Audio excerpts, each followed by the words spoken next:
আমি নিজে প্র্যাকটিক্যালি এই সেটিংগুলো অন করার পর আমি দেখেছি অনেকটা পরিবর্তন এবং ইন্টারনেট যে স্পিড সেটা কিন্তু অনেকটাই বেড়েছে। কাজেই এতদিনের এক্সপেরিয়েন্স আপনাকে শেয়ার করছি, আপনি অবশ্যই সেটা করে দেখুন, কাজ করবে। আপনি যেটা করবেন দেখুন, আপনি ক্রোম ব্রাউজারটা ওপেন করে নেবেন। ওপেন করার পর প্রথমে যে বিষয়টা আমাদের খেয়াল রাখতে হবে, এখানে দেখুন যদি আপনি চান যে আপনার ব্রাউজিং যে স্পিড সেটা অনেকটা বেড়ে যাক, সেক্ষেত্রে আপনি প্রথমে আপনি যে কাজটা করবেন, উপরে এখানে দেখুন যে ৩ লেখা আছে না, এই জায়গাটা খেয়াল করুন। এখানে যখন ক্লিক করবেন, এখানে ২ রকম অপশান রয়েছে। একটা হচ্ছে অ্যাক্টিভ, যেটা আমাদের এখানে অ্যাক্টিভ রয়েছে, আমরা ব্রাউজিং অলরেডি করছি, সবসময়ই করছি, মাঝে মাঝে করছি। আর একটা দেখুন উপরে ২৬ সংখ্যা লেখা আছে ইনঅ্যাক্টিভ আইটেম, এটা কি আমরা অনেকদিন হয়তো করিনি বলে এটা ইনঅ্যাক্টিভ হয়ে রয়েছে। কিন্তু টোটাল ভেবে দেখুন, এখানে কিন্তু আমার ক্ষেত্রে এখানে ২৬ নিচে ৩, মানে টোটাল ২৯টা ট্যাব অলরেডি কিন্তু এখানে ছিল। এবারে যদি আপনি চান যে আপনার ইন্টারনেট স্পিডটা অনেকটা বাড়ুক, তাহলে এই ট্যাবগুলোর সংখ্যা যতটা সম্ভব কমাতে হবে।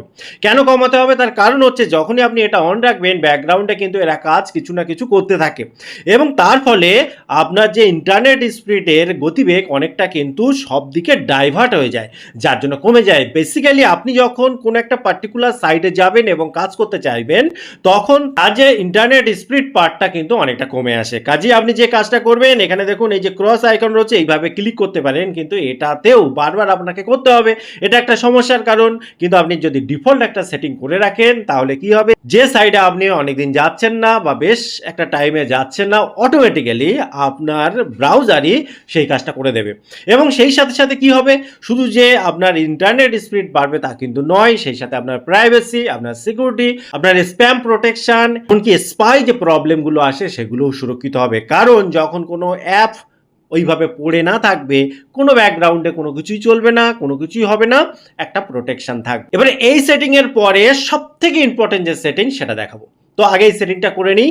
তো 3 ডট পয়েন্টে ক্লিক করবেন, ক্লিক করার পর সেটিংসের ভেতরে যাবেন, স্ক্রল করে নিচের দিকে এসে এখানে দেখুন সাইট সেটিং রয়েছে, এখানে এসে স্ক্রল করে সবার নিচে চলে যাবেন। দেখুন অটোমেটিক্যালি রিমুভ পারমিশন যে অপশানটা রয়েছে, এটা যদি আপনার অফ থাকে এটা করে দেবে। নন করলে কি কি সুবিধা হবে, নিচে কিন্তু পরিষ্কার লেখা আছে, যেটা আমি এতক্ষণ আপনাকে বললাম। এটা তো হয়ে গেল প্রথম পর্যায়ের সেটিং। দ্বিতীয় যে সেটিং, যেটা করলে আপনার ইন্টারনেট স্পিড অনেকটা বেড়ে যাবে, তার জন্য আপনি করবেন 3 ডট পয়েন্টে ক্লিক, সেটিংয়ের ভেতরে যাবেন, যাওয়ার পর প্রাইভেসি অ্যান্ড সিকিউরিটির ভেতরে ক্লিক করবেন।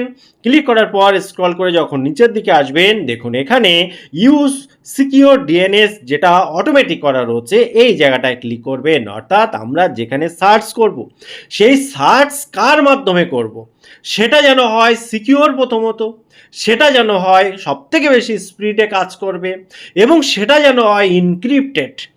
অর্থাৎ আমরা একদিকে যেমন সিকিউরিটি নেব, একদিকে প্রাইভেসি নেব, একদিকে স্পাই প্রোটেকশন নেব, একদিকে সব থেকে বেশি স্পিডে যাতে কাজ করে তার জন্য নেব।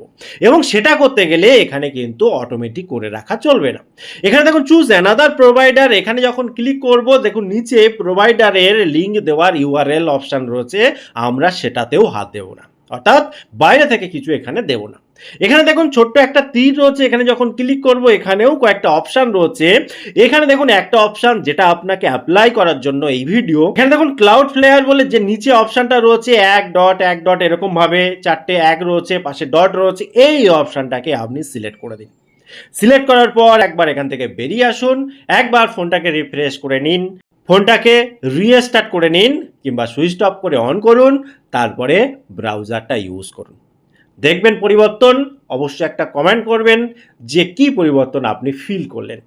টোটাল ইনফরমেশন কেমন লাগলো অবশ্যই কমেন্ট করতে ভুলবেন না। দেখা হয় পরবর্তী ভিডিওতে, ততক্ষণ ভালো থাকুন, সুস্থ থাকুন, বাই বাই।